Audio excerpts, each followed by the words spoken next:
We have Kathy McNeil, followed by Natalie Cook.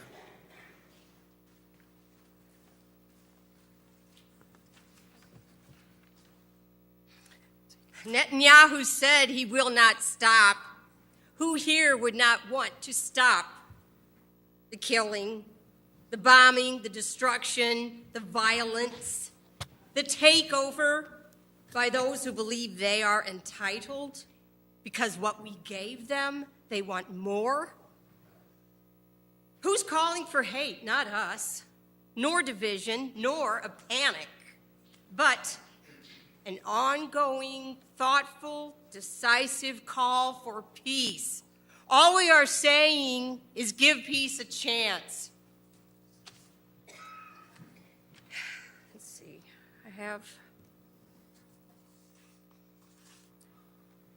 I'm going to speak from a voice of a Christian and a voice of a Jewish person. First, Reverend Bishop William Barber, co-chair of the Poor People's Campaign, made a moral case for a Gaza ceasefire. In a recent interview, he spoke of a vigil held by a group of Christian leaders outside the White House, demanding that President Biden support a ceasefire in Gaza. And they said then that we must all join forces with Jews and Christians and Muslims around the world who are calling for a ceasefire in Gaza and the safe return of all hostages and civilian prisoners and to stop the killing. To quote Bishop Barber from an article that he wrote about Hamas, I also challenge the apartheid state that the Netanyahu regime has had in Israel. We said then we must speak as one voice. Christians, Muslims, and Jews must say the indiscriminate killing of women and children in this war is immoral. If you look at Scripture in Isaiah 10, it is straight from text that Muslims, Jews, and Christians all agree on. It ought to be a framework for how we move forward. The Scripture reads, "Woe to those who make unjust laws, to those who issue oppressive decrees, to deprive the poor of their rights and withhold justice from the oppressed of my people, making widows their prey and robbing the fatherless." This is a prophetic challenge to governments and to what Netanyahu and these governments are doing today. Here's a note from anti-Zionist writer Amanda Gellender. I am a Jewish person who opposes the settler colonial state of Israel. This is not despite my Judaism, but because of it. My Jewish elders warned me about how all of society can converge to commit genocide under the pretense of making the world safer. They also taught me that our duty to rise against tyranny supersedes any other earthly loyalty. Jewish people of conscience know that Israel's massacre of Palestine is also an assault on the Jewish faith. We refuse to sacrifice the beating heart of Judaism at Zionism's altar of violent nationalism. Israel's use of religious symbols in its genocide of Palestinians is an affront to Judaism and has robbed Jews of a faith practice that is divorced from nationalist barbarism. Anti-Semitism, you say? No. It's anti-violence. It's anti-genocide. It's a call to unite for a ceasefire. It's a call for peace. All we are saying is give peace a chance. All we are saying.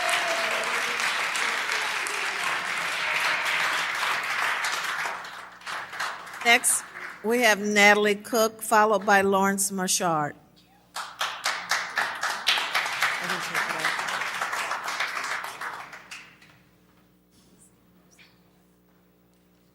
Good evening, council members and Mayor Ali. What is happening in Palestine is a reflection of the U.S. It is a reflection of the grotesque mistreatment perpetuated amongst indigenous people globally. And I speak this as we are standing on stolen land.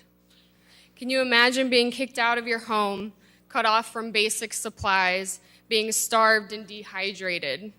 to witness mass murder and experience constant bombardment, displacement, and abuse. Can you imagine being deprived of sleep for over 100 nights, from buzzing drones, helpless cries and moans of those packed so near, and the cold, having no solid shelter to protect yourself and your loved ones from the elements? The physical and psychological damage from the bombings and displacement is inhumane and a clear crime.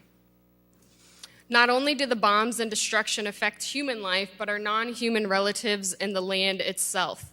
Psychological and environmental dysfunction will continue to grow. The impact is immense, and I believe we are harming more than we can truly conceptualize. A call for a permanent and true ceasefire in Palestine is a call to end occupation around the world. It's a call from the people that we will not stand for such brutality on any and all land. A call for a lasting ceasefire symbolizes saying no to bombs, no to killing, no to forced labor, no to human exploitation. We say not in Palestine, Yemen, Syria, Lebanon, Pakistan, Afghanistan, Sudan, Congo, United States, Central America, and sadly, the list goes on. This is something we are able to stand up against, no matter how small our voice may seem. A ceasefire resolution in Peoria may not fix an international crisis, but it will show our solidarity for life. It is a message to our higher level petitions, because the health of the world and humanity depends on our universal and collective health as a people. Thank you.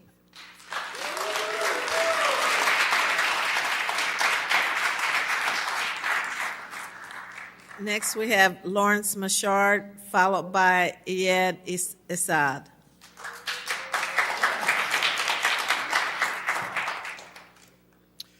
Thank you, Mayor, and thank you, folks, for listening to us. It's a great opportunity, and we appreciate it. I want to read something from Pastor Seth Major. He's a great cleric, religious cleric here in Peoria, very community-minded. And he says, "Dear Mayor Ali and the member of Peoria City Council, a scheduled commitment prevents me from being present this evening, but whoever is reading these words of mine has my permission to do so. This evening, I call on this council to join with dozens of other cities across the country in a vote to adopt a resolution calling for a ceasefire in the brutal conflict between Israel and Hamas, primarily taking place in Gaza.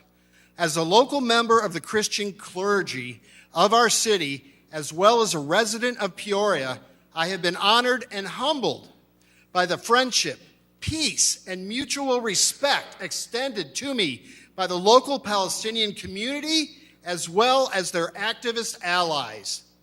They welcomed me to speak at one of their public peaceful demonstrations several months ago. Influenced by the peaceful ethic of Jesus Christ and God's vision for a world without war, suffering, or pain, I have longed for a ceasefire since the moment the conflict began. At the moment of his arrest, Jesus was known to have said to those seeking to defend him, "Put down your weapons."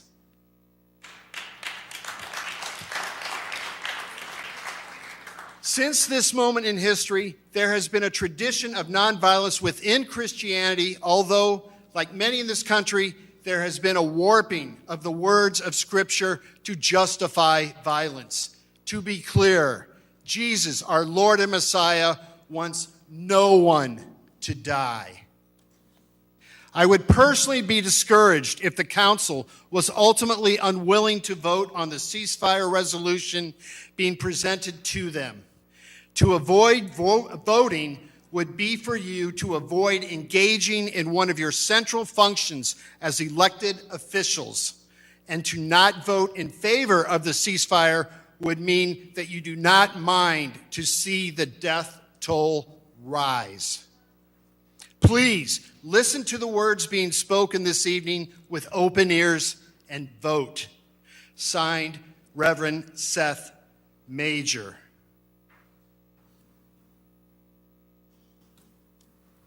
Okay, I also have an announcement here. We've reached out to various organizations in the city, and they wanted me to say this tonight. The Peoria Proud Board met last night for its monthly meeting and voted to sign on to the ceasefire resolution. A board member has signed the petition on our behalf of Peoria Proud.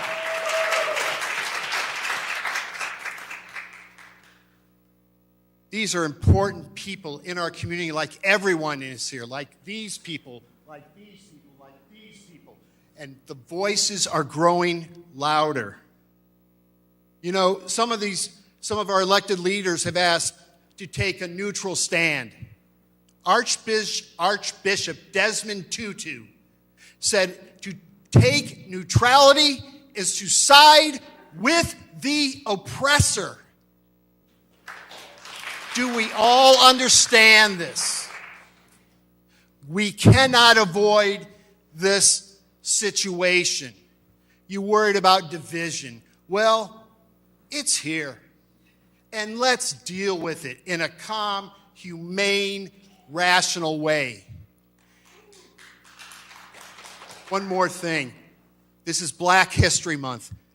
Does anyone, for 1 second, believe that Reverend Dr. Martin Luther King Jr., that C.T. Vivian, that Mark Clark, that them and many more legendary civil rights leaders, does anyone doubt for a second that they would not call for a ceasefire?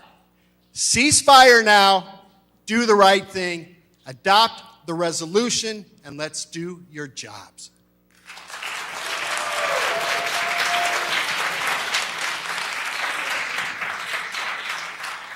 Next, we have Iyad Assad, followed by LaDonna Fishkin.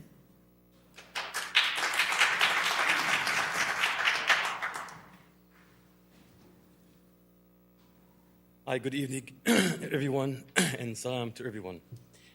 I had a small speech. What I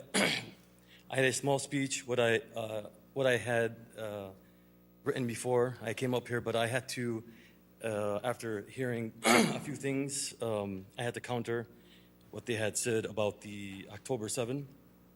I asked, show us the pics, the videos that you claim about October 7 rapes and baby killings, which I know for a fact you don't, because I know Muslims represent, I know what Muslims represent, and true Muslims wouldn't do that. It's all propaganda for a free card, for a killing spree, but I can tell you, we have hundreds of videos of Zionist killings, innocent children in Gaza. Don't let Jewish Zionists tarnish the image of normal, God-fearing Jews and Americans. The worst part is when a group of people try to wipe out a whole nation and in the process play a victim. That's the worst part. The speech I have is, I would like to begin with the Palestinian conflict, specifically about the Palestinian genocide, which, by the way, is the most international humanitarian crisis currently that needs our dire attention now. Innocent people are dying that have nothing to do with the war between the two governments, which is basically Hamas and Israel. You don't have to be religious to defend innocent people from war crimes. As a matter of fact, you don't have to belong to any religion to know right from wrong. The blame game can go on forever. Roughly 45% of innocent Gazans are starving, while most people are just living their daily lives normally. The Gazans need our dire help. There are Gazans that are being displaced from their homes because of the bombs and now live in the streets with no water, food, or electricity. I'm sure no religion will approve of this kind of genocide. No matter what religion you follow, all I'm saying is be human and have a heart. If this kind of genocide were to happen upon Jews or any religion, by God, I would be the first to protest against it, which, by the way, a lot of respected Jews are doing. Please demand a ceasefire so the Palestinians and the real God-fearing Jews and Christians that live side by side in Palestine as they did for over 1,000 years before the Israeli Zionist government decided to take Palestine from Palestinians in 1948. If you really believe in humanity, you would stand up for what's right and do the right thing. Demand for ceasefire now.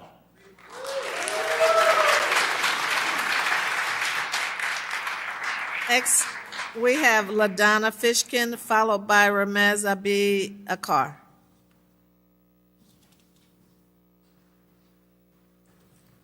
Good evening. Thank you to the City Council for allowing this opportunity to address the Council and the community. We all want to end the loss of innocent life. We all yearn for peace.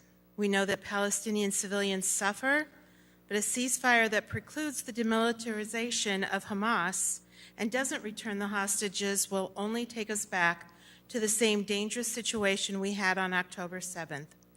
Hamas leadership has repeatedly said they would do October 7th again and again and again until they destroy Israel.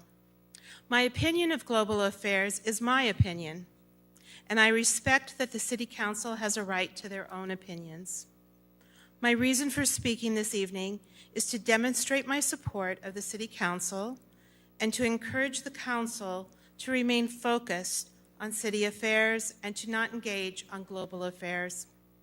It is important for all citizens of Peoria to feel supported by the City Council and to remain neutral.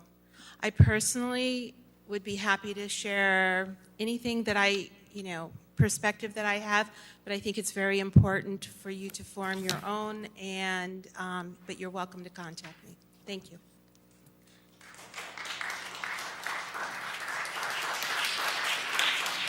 Next, we have Ramez Abi Akar, followed by Hind Abi Akar. Mayor Ali and council members, I feel the urgency to take the stand in this respected public forum to focus on a noble cause. There is an ugly injustice against humanity that has been worsening in the Middle East for 4 months, and the USA is unfortunately turning a blind eye. Actually, instead, USA is helping the injustice being dreadfully perpetrated. Innocent people are slaughtered in front of our eyes around the clock. Plus, those who luckily escape death are having their lives scattered, their houses bombarded, and are undergoing famine, disease, and horrific living conditions. Over 28,000 souls have been killed by now. Taking side or no side, it is a genocide.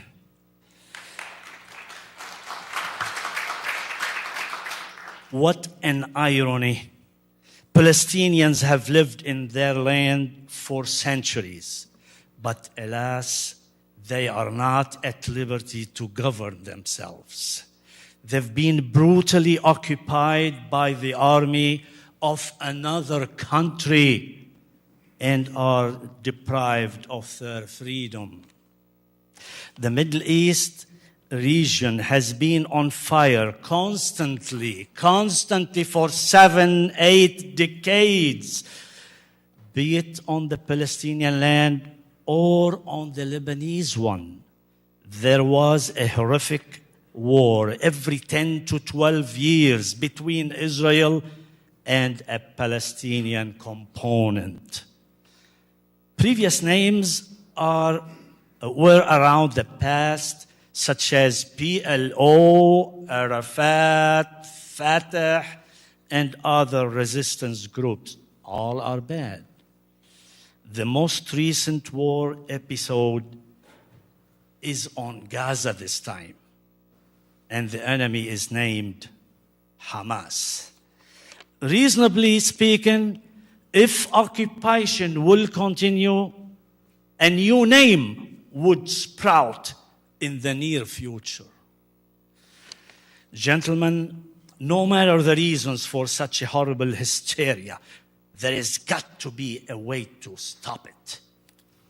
It's unfortunate that the USA has chosen to veto all proposed solutions tirelessly crafted by the Security Council. A number of American cities bravely raised the red flag.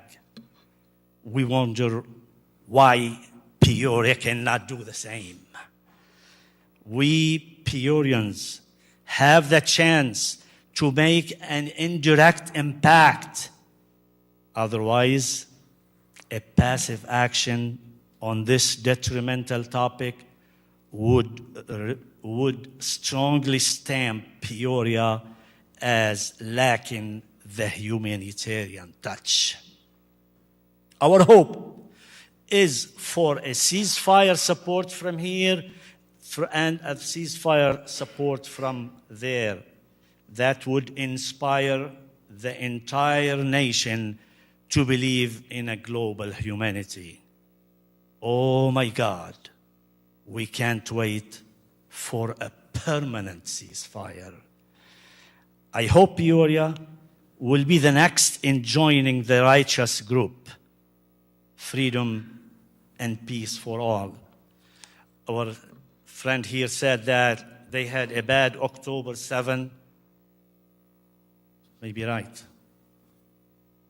Gaza has had an October 7 version every single day in the past 3 months.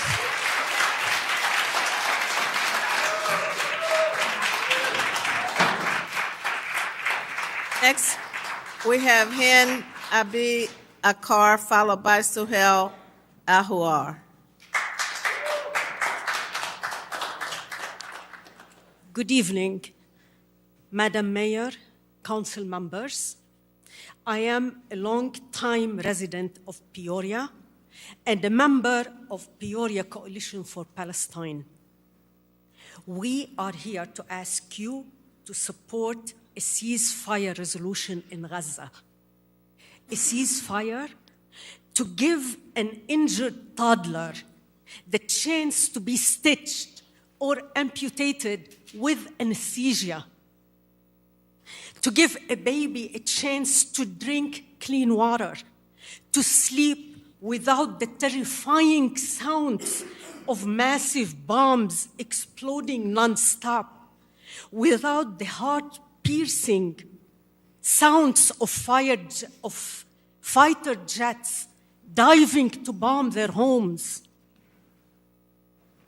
to give a father the chance to dig up his children from the rubble of their house where they died most excruciating slow death, a house that has not been destroyed by force of nature, but by a superpower deliberately acting to decimate everything the people in Gaza have built with their blood and tears. In this country, when few school children are senselessly shot and killed in their school, the whole country, all of us, 334 million, are horrified. Imagine the number of children killed in Gaza, ripped to pieces, burned to death, buried alive, are as many as all the children in Peoria School District. 12,000 of them in a small population of 2.3 million. Imagine the horror. More than 28,000 civilians killed out of 2.3 million. A population less than the Chicagoland. A similar number in the US, God forbid, will be 40 million, with an M, million, a rate of killing and destruction unprecedented in history. This genocide is of local interest and local impact. We all have paid for every bomb, every bullet, every bulldozer used to destroy any semblance of life and to annihilate the population of Gaza. Our government has supported unconditionally this genocide against our values, our morals, and our laws. A continuation of unconditional support for the occupying apartheid state of Israel for the last 75 brutal, excruciating years. I have experienced that brutality in 1982 in Lebanon and in 2006. And when you experience that brutality, you will never, ever forget it. And it's paid by the US. This is why it is our issue. Every single one of us.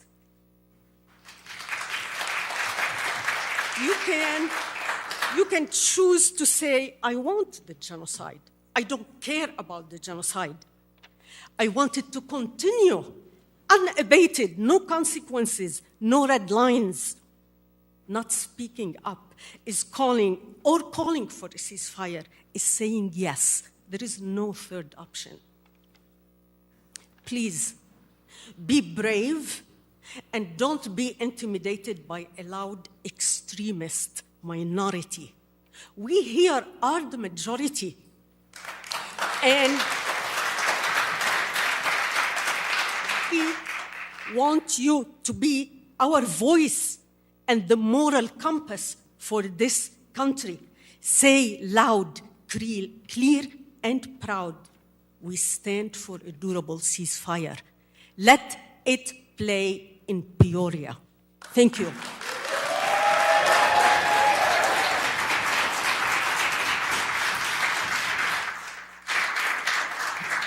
Next, we have Suhail Ahuar, followed by Darcy Cady. Madam Mayor, Honorable Councilman, thank you for listening to us, taking your time to listen to us. My name is Suhail Ahuar. I've been living here for a couple of decades in Peoria. I'm a professor at Bradley University. And we are all citizens. First, let me start by greeting you with the Muslim greeting, peace be upon you.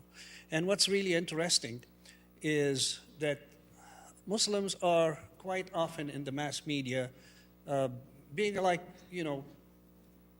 presented as violent, as not peace-loving, while they follow the only religion in the world that extracts its name from peace, and that's Islam, which basically comes from the word Salam, which is peace. So peace be upon you all. Bismillah ar-Rahman ar-Rahim. We are citizens of a nation that is one nation under God, indivisible, with liberty and justice for all. These concepts that I have always believed in and cherished, and they should be the norm for humanity as a whole. However, I'm deeply distraught by the stance our government has taken lately vis-à-vis the plight of the Palestinian people and the genocide being perpetrated by Israel against them. A stance that is dividing our country into three groups. Those who think that human rights are limited to a certain group of people and who are consequently unconditionally supporting the Israeli genocide. Those who are not taking a clear stand, and those who value the sanctity of a human life and are trying their best to push for Israeli war machine to be stopped. The Biden administration is creating a division between the people and showing that liberty and justice are not for all people to enjoy. The Palestinian people have been under a brutal occupation for more than 75 years, and the 2.3 million people living in Gaza have been under a total blockade since 2007. We are talking here about an area that is about 1/4 of the Peoria County area. But listening to the mainstream media and the Biden administration will make one think that Israeli war against Palestinian people in Gaza and the West Bank, it's not a war against Hamas, is the result of October 7th attack by the Palestinian resistance. They never tell you, however, about the attacks that the Israeli army and settlers have been inflicting on the Palestinian people on a daily basis since 1948. They tell you about the 240 prisoners that were taken by the Palestinian resistance. And again, it's not just Hamas, there are many factions.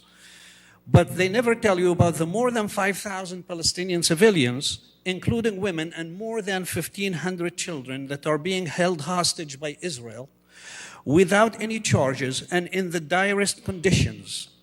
Did anyone ask themselves where the more than 300 Palestinian women and children who were released by Israel in exchange for the Israeli women and children came for and why they were being held by Israel in the first place? Our president and others in his administration repeated lies, and we heard some lies here on this floor today, were presented by Israel as facts to justify the brutal war being perpetrated on the Palestinian people. We know now that the only beheaded babies are those who were beheaded by Israeli bombings of heavily populated civilian areas. We saw videos and pictures of them. And the only women that were assaulted are those who were assaulted by Israeli soldiers in the streets of the West Bank and the Israeli jails. And these are very well documented in many various organizations, including some Israeli peace-loving people's organizations. We now know that Mahmadani Hospital and Associated Church were bombed by Israel, not by a stray rocket from the resistance. And yes, there are Palestinian Christians living in Gaza. We now know that there were no control and command centers in the Shifa Hospital, and that the famous list was just a calendar with the names of the days written on it, not the names of guards, of hostages. The war on the Palestinian people has been going on for more than 75 years, and it's got to stop. This war, like the ones before it, will not bring peace. Only peace brings peace. Isn't it enough if more than 28,000 people, including more than 12,000 children and more than 8,300 women, have been killed? Isn't it enough that more than 68,000 people, including 8,700 women and 6,400 children, have been wounded? Isn't it enough that 7,000 people are still missing under the rubble? 36,000 residential units destroyed, 382 educational facilities, 11 of 35 hospitals only remain functional, and the list keeps going. Consider this: every hour in Gaza, 15 people are killed, with 6 being children. 35 people are injured. 12 buildings are destroyed. Palestinians had nothing to do with the Holocaust, but they are living a Holocaust right now. It's not a question of being liberal, conservative, Democrat, or Republican, or even an anti-Israel. It's a question of either being on the side of humanity or against it. You either have humanity in you or you don't. If you ask to have the courage to join a number of other cities in the U.S. to pass a resolution for an immediate ceasefire in Palestine, that is in Gaza and in the West Bank. Thank you for your time. Sorry for going over time.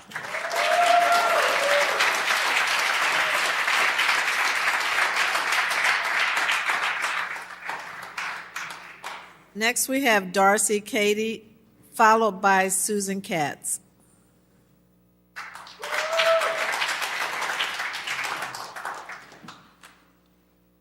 Good evening, council members, Madam Mayor, Dr. Ali. Thank you for hearing our concerns tonight. I would like to address everyone in the room to take a moment and that we respect the distinguished council and this space where we display a freedom of speech. It is a tremendous honor in this nation that we have the ability to do so. It deserves to be honored. Truth will prevail. I have struggled to put my thoughts into words leading up to today. I am here to request a ceasefire resolution be taken to a vote by the council. I ask this of you because of the humanitarian crisis and genocide taking place in Palestine. Before asking this of you all, I had to first ask myself, am I taking the mail to the right address?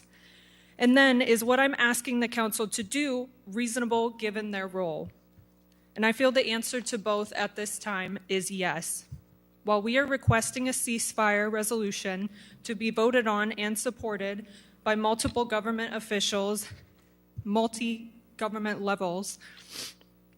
As a local grassroots coalition, it makes sense that we should start by taking our concerns to local leaders and all of you on City Council. Furthermore, what I and other ceasefire supporters are asking each of you to do is reasonable given your role because of the direct ties that tax dollars from local citizens have in funding the humanitarian crisis currently. I am well aware that each of you were voted into your roles based upon how you could help the community locally, and international diplomacy in this space will feel like a reach. But that's not what I am asking of you. What I am asking, by having a ceasefire resolution taken to a vote, is that you serve the best interest of the community locally by openly supporting what we, the community, do not want our local tax dollars going towards.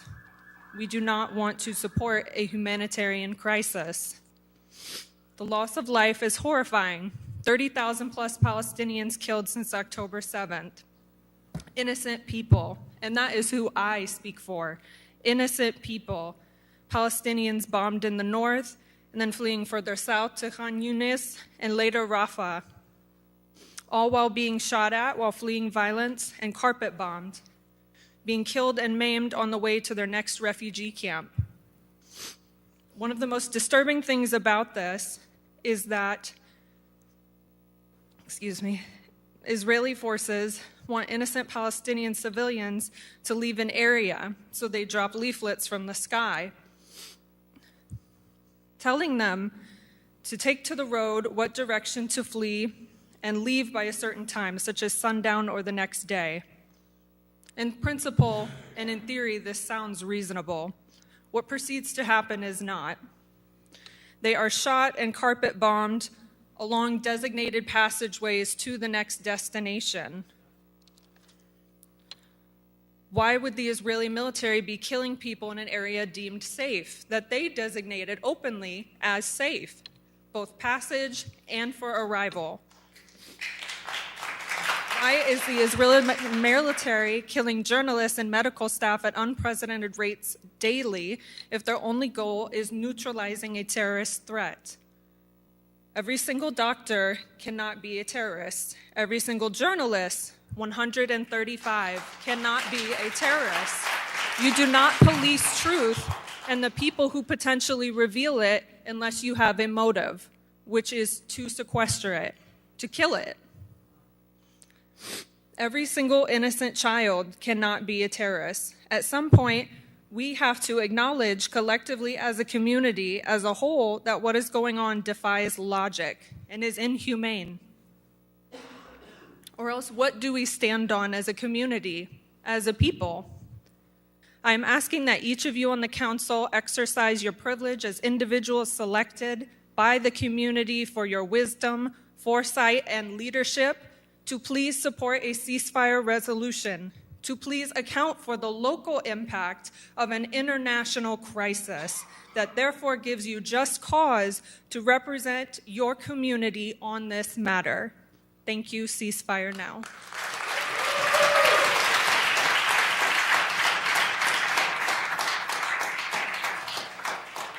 Next, we have Susan Katz, followed by Hassan Nevu. Mayor Ali and council members, there's a lot here to unpack tonight, and I want to thank you for giving me the opportunity. I think we all agree that killing babies is wrong, but I didn't hear any mention of the dead babies in Israel that were massacred on October 7th. And I didn't hear Hamas mentioned much tonight. Hamas is an internationally recognized terrorist organization that killed 1,200 innocent Israelis, women, men, grandfathers, Holocaust survivors, babies and young children, and took 240 of them as hostages into Gaza. These are not resistance fighters, these are terrorists. And I also noticed a complete lack of respect when we say something that you don't agree with. Please let us speak as we let you speak. Thank you. And I am speaking the truth when I say that Hamas brought this war on, that Israel did not seek this war, and Hamas has been oppressing the Palestinian people since they were elected in 2007.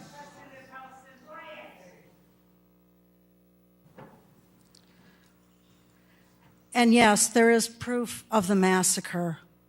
And I could give anybody the website who's interested. It is horrific, absolutely horrific. I couldn't look at it. It reminds me very sadly when I hear people deny what happened on October 7th, the way people in this country reacted to Holocaust survivors when they came over after World War II. Many of them started to speak about what happened to them in the camps, and people absolutely denied it and didn't believe that it happened, and they shut down. And we found that the Nazis had documented everything just as Hamas did. So we have documentation, we have proof. The war is with Hamas, not with the Palestinian people. We grieve the deaths. Hold it, Ms. Katz, please stop. Anybody who talks when someone else is up speaking, I'm going to ask security to remove them. The deaths on both sides. War is horrible, and we'd like to see it end. But until it ends with Hamas returning the hostages and becoming demilitarized, Israel will face October 7th again and again and again, and they cannot do that. Well, they have a responsibility to defend their citizens. That being said, and there's so much more, because I cannot address all of the pieces of information that I feel were incorrect that were presented to you tonight. Clearly, this is a very complicated and divisive issue, which is why I ask City Council to please not consider a ceasefire resolution. This is beyond what we can fix. This is beyond City Council's mission. This will further divide your community, which is already, as you see, divided. I pray for peace. I think we all pray for peace, but I don't think a ceasefire resolution by the Peoria City Council is going to get us any closer to peace. Thank you. We have Hassan Navu, followed by Malik Ahmed.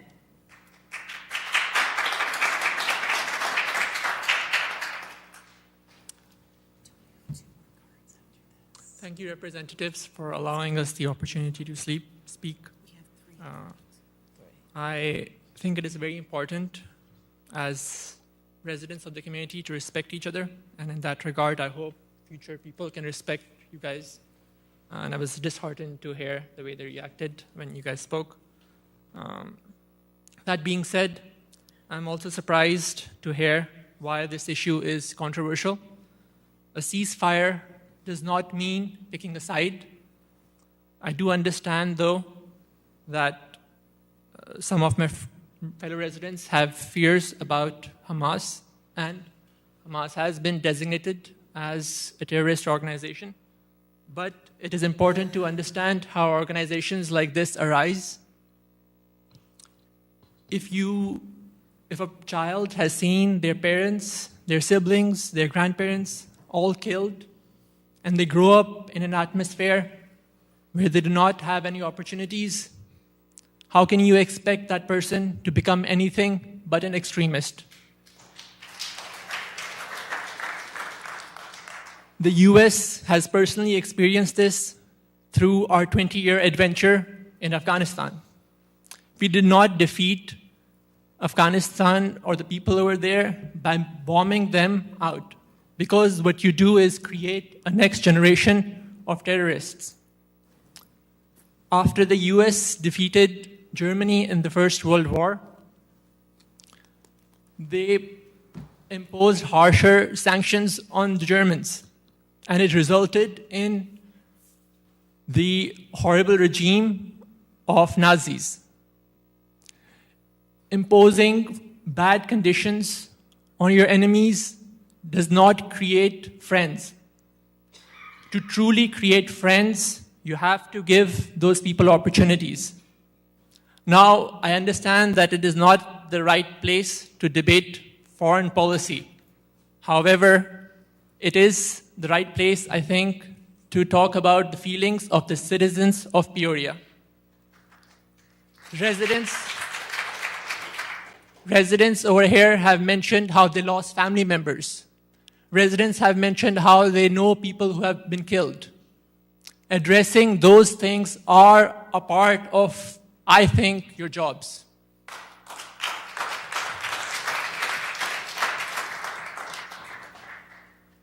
Therefore, I hope that in the land of Lincoln, in the person who pursued freedom for other people, that you sign on to this resolution as a symbol for what Peoria stands for. We cannot delegate foreign policy just to the federal government. Peoria, like other small cities, can constantly not be ruled over. We have to show that we have a voice. And by signing on to this resolution, that is what we will do. Thank you. We have 3 more speakers. The order is Malik Ahmed, Jonathan Voto, and Keisha Hess.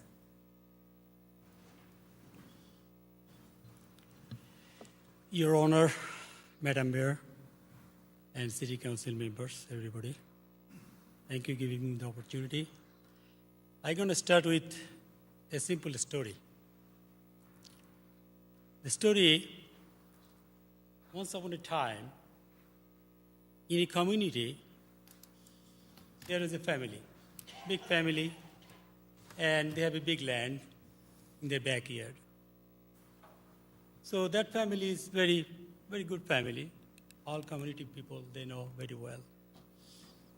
Suddenly, there is a powerful person in that community.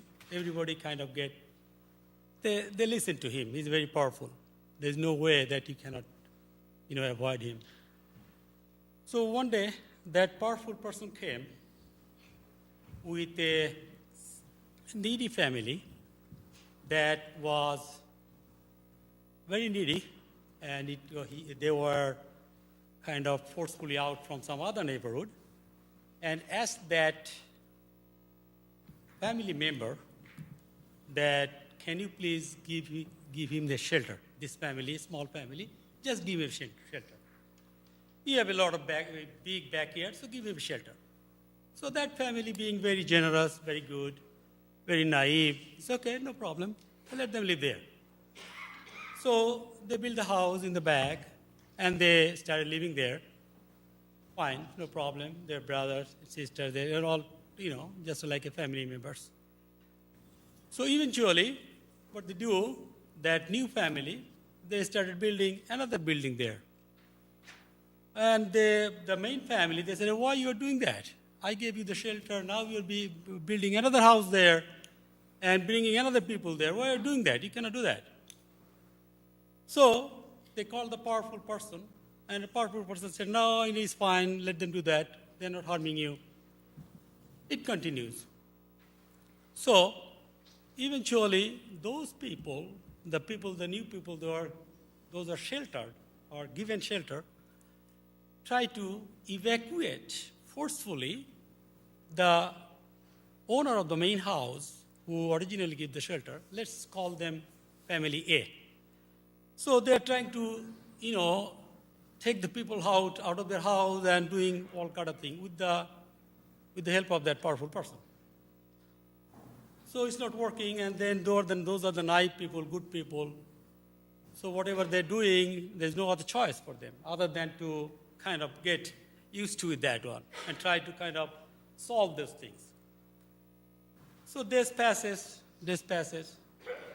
Their children see that their fathers, their uncles, they're living in the main family A, has been forcefully out, and they're tolerating to some extent. At some point, one day, family B, those are sheltered, let's call this family B, they were, kind of out of their house, they went some vacation some other places. And meanwhile, before a few days, the family A, they're trying to gathering some people, good people around in the community to help them. That, hey, this is what is going on. Can you please help us? Something's going wrong there. So those people say, okay, we can help you that. So they try to help also, but nothing worked. So the family A, with those people, one day, everybody was on vacation or some other place going outside from family B. They tried to come out and, out of anger, completely out of anger, they kind of banged the door and did all kind of things there, right? Show out of their anger. And took there are one or two people in there, those family B, A, B, C, and B1, B2, B3 houses, one or two people in their house, and tried to communicate with them that, okay, try to resolve the issue, that, hey, your family Bs are doing this, can you please resolve this one, or those kind of things.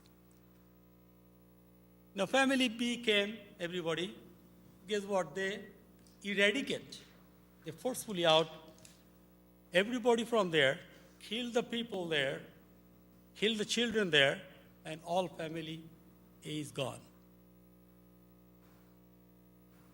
That is the end of the story. My Honorable Madam Mayor, you just tell me that day what he did, family A, out of oppression, because their back was against the wall. Nothing to do. They cannot do anything else. Only to raise the voice with their little power. They know their little power. They cannot do anything else. Only thing they did, just show their anger. Show their anger. Please don't do that. That's Thank why you. They show the anger. So Thank please. you. Your time's up. Please, just ceasefire. Please.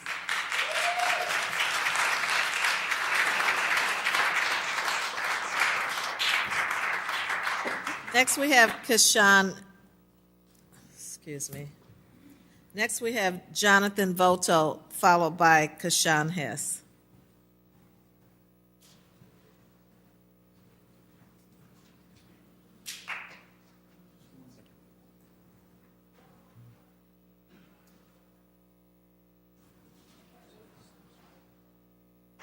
One more speaker, I think. I kind of want to keep it specific and pointed. April 2023 was the last city council election for the at-large members, I believe, just the at-large, if I'm correct. Maybe I'm not. But I do remember voter turnout was about 16%. It put Kelly, Euler, Vespa, Gordon Young, I think you're at-large. I'm pretty sure. I think those are all the at-larges. I'm not sure. It put a few of you here at 16% voter turnout. 2021, that election for the districts and for mayor, had on average, I think it's 17% voter turnout. Mayor, your margin of victory was 43 votes. Graham, you beat Kobach by like 200? 250 maybe? I think Riggenbach, you had a much healthier or much safer margin of, it was larger. I don't remember what. Alan, you ran unopposed. Didn't even have to sweat. I bring this up because I think you should consider by what mechanism are you here? Which Peorians put you here? When you say that you are here for the Peorians, what do you mean? Because it looks like you are here for some Peorians, a few Peorians. I don't think we should be clapping, because a part of this, I don't know which camera to look at, but there's a camera, is it that one or is it that one, that leads to YouTube and to TV or whatever? Where is everybody? If the other 70,000 eligible voters knew that they could be as involved in local politics as they could be, would any of you still be here? And would we be doing this tonight? Or would there be people here who would have known well enough after 30,000 dead civilians that they could push the needle as to what the public opinion is?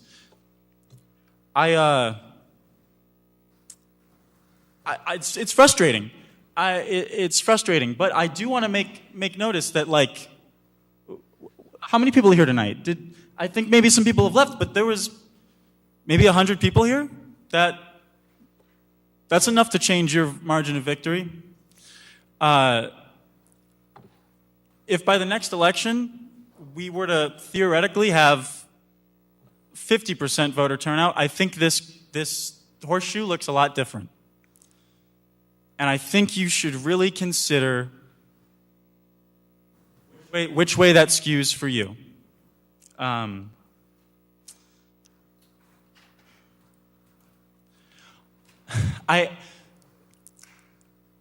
respect all of you. I don't dislike any of you personally. I don't know any of you.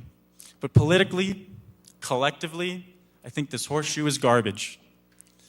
I constantly have, I watch every meeting on YouTube, and constantly there are so many things I want to say. There's things I want to say about the agenda tonight. I mean, regarding parking and regarding development on the 800 block of Adams, but it's not really that important tonight. I want to comment about the buying the water company, which you failed to do. What I want to say right now is that I've been watching this collection of people fumble around pretty low-impact issues, short-term rentals. You punt that around over and over again as if one person having to put up with one party one time is the epitome of plight in this city. And yeah, sure, it's important stuff, but I don't know. I'm rambling, and I'm sorry for that. But I don't think if Adam Smith has an invisible hand, why is that invisible hand building so many bombs to go to the Middle East?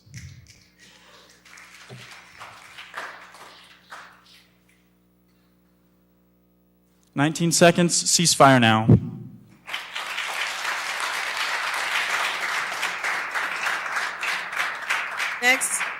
Next we have Keisha Hess, and then our last speaker is Zachary Gittridge.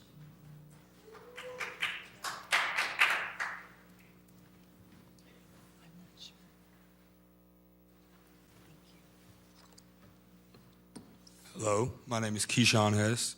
I am a substitute teacher. I've been doing nonprofit work to help the youth of Peoria any way I can for the last 2 years.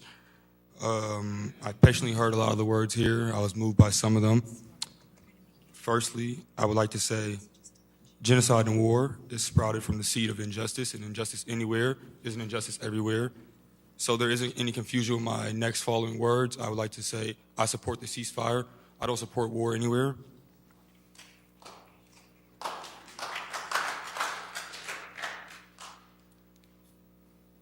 I'm here to talk about the injustice in Peoria. I simply want to ask the people behind me. A lot of you have said you guys are the voice of Peoria.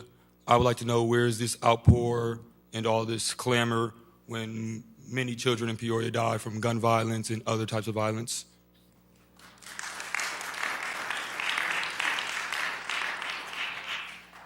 I have memories of students who I will never see again. One of them, his name was Marion. He had a beautiful smile. He played sports, and he loved doing art at Peoria High. I'm not here to take away from anybody's struggle. I'm simply here to put eyes back on Peoria and the problems we face in the city. Once again, my name is Keyshawn Hess. Other than that, everybody have a nice night.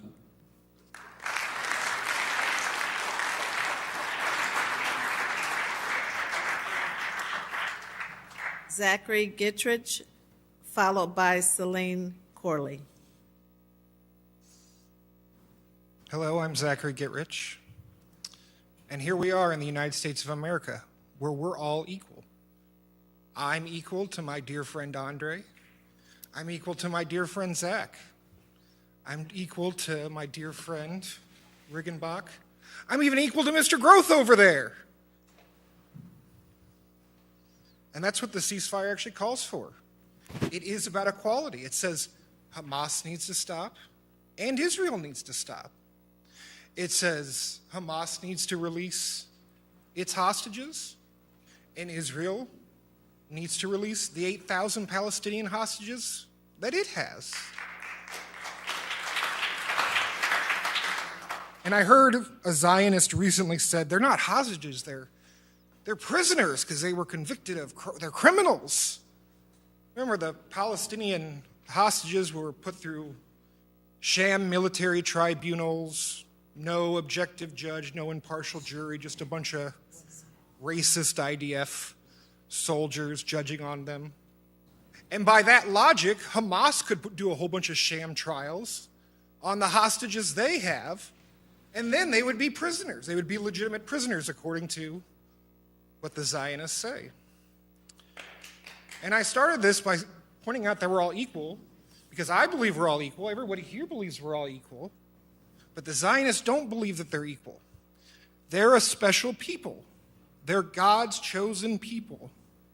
And because they are better than all of us, they don't have to follow our rules. They don't have to follow international rules at all, because they're better than the rest of us. I don't believe that. I believe we are all equal here. I have to follow the same rules as everybody else here. And I uphold that. It's fundamental. But they don't believe that. They are a people unlike any other people. And therefore, they're allowed to do whatever they want. No matter how many children are murdered, no matter how many innocent hostages that they take, women, children that have actually been verified that they were sexually assaulted and raped in Israeli torture dungeons. And that's what this ceasefire says. This ceasefire supports equality. People that oppose the ceasefire don't. They don't support equality. They support the continuing idea that somehow they are superior to everyone else and they don't have to follow anybody's rule. They don't have to follow international rules. They're allowed to do whatever they want because they're special, and that guarantees that they can simply do more. And there's not going to be any consequences for them. And it's very unfortunate. And so, yes, we should have a ceasefire. I would also point out that the people that say they want the Israeli hostages back so much, except for two that just happened 2 days ago, every single Israeli hostage that Israel has gotten back has only occurred during a ceasefire. That's it. That's the only time they've ever gotten hostages back, except two just a couple days ago. In fact, there were 3 IDF soldiers that were kidnapped by Hamas that the IDF then murdered when they were trying to escape. They had no shirt on. They're yelling in Hebrew. They got a white flag. But the Hannibal Doctrine, which is an Israeli doctrine that basically says you can do anything you want to prevent any Israelis or IDFs from being taken hostage, including killing them, the Hannibal Doctrine says, well, we might as well, they killed their own people. It's terrible. So common sense would say, well, a ceasefire, based off of all the evidence we have, is the singular best way to get Israeli hostages back. Because it's the most effective. They gotten the most hostages back by then. And in fact, there have been recent ceasefires presented that would release all the remaining Israeli hostages and at least some of the 8,000 Palestinian hostages. I mean, it would be completely disproportional, but that's because the people that believe that they're better than everybody else don't view the Palestinians, they barely even view the Palestinians as humans as it is. So, of course, you could trade 1,000 Palestinian hostages for one Israeli hostage, because maybe you're starting to get equal then. So for those reasons, you should support a ceasefire. Thank you.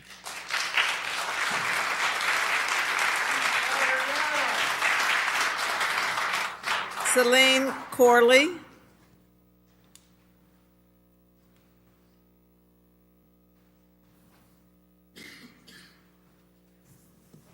Thank you, Council and Madam Mayor, for allowing us to talk tonight.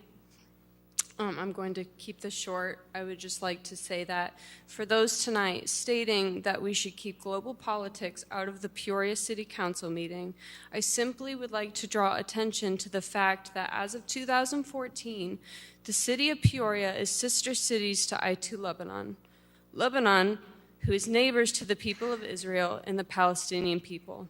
Lebanon, who is taking in nearly 500,000 registered Palestinian refugees, 500,000 people, children, and women fleeing for their lives. It is important to remember this sister city that we share, and as Lebanon takes in more and more Palestinian refugees, it is important to remember that because of this relationship that we have with Lebanon, this war does affect Peoria as well. I come forward today as a citizen of Lebanon and a citizen of the United States and a citizen of Peoria. I come today asking that the conversation for a ceasefire remains present within this council. Thank you.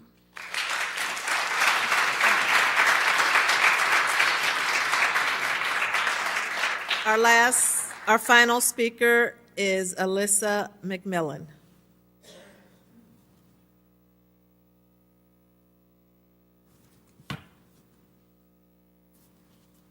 I, like everyone else, would like to thank you for the opportunity to be here and for you all to listen to us. I want to focus on a term to start off. That term is disproportionate. There has been a disproportionate amount of violence towards Palestinians as opposed to the violence that has been towards Israel.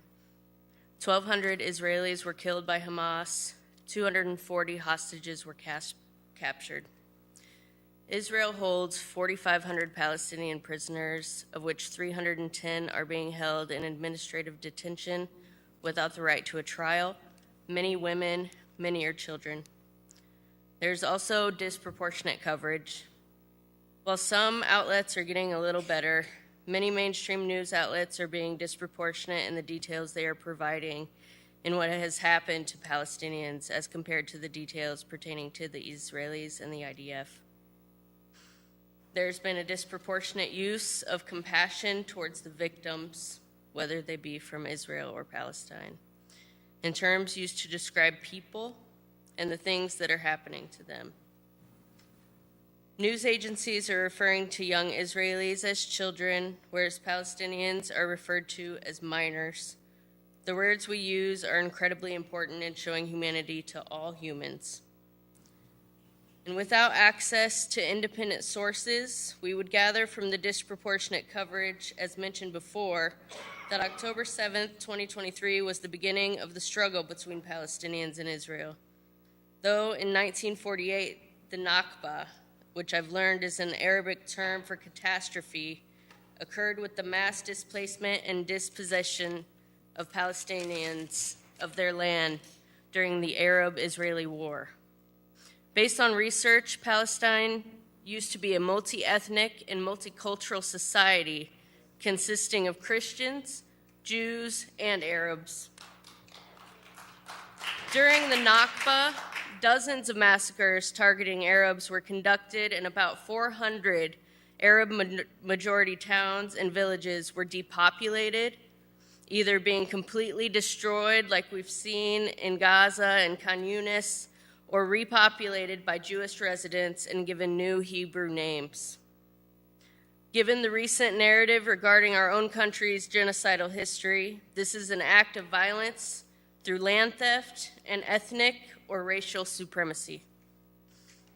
These Palestinians mentioned in 1948 were pushed in majority to the Gaza Strip.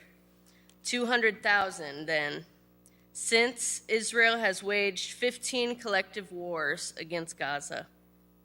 These illegal settlements and abhorrent acts of violence and collective punishment and international war crime must no longer be funded by our tax dollars. We are now nearing 30,000 deaths of innocent Palestinians. The IDF has given the same excuse for these killings time and time again. More than 12,000 of those killed have been children.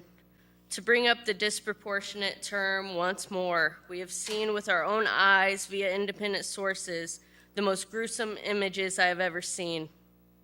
We are simply not seeing the same imagery of violence on innocent Israelis. Israel is withholding access to life-saving food, water, and electricity. Withholding this electricity has resulted in the death of 8 babies. We watched these babies taken from their incubators, crowded together with no access to oxygen in a large open container, exposed to unsanitary and dangerous conditions. Hospitals, mosques, universities, grocery stores, UN shelters have all been destroyed.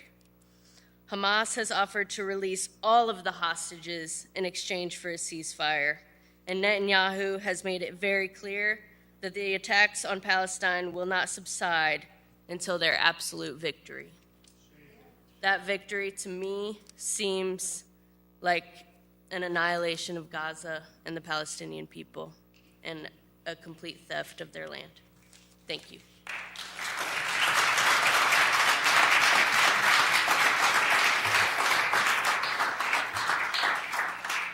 That concludes our public comment for tonight, and I just want to thank everyone for coming out and expressing your heartfelt expressions. You took your First Amendment rights to this podium, and you let us know your views. They're not all in agreement, but you let us know your views. So I thank you for that. Thank you. Also,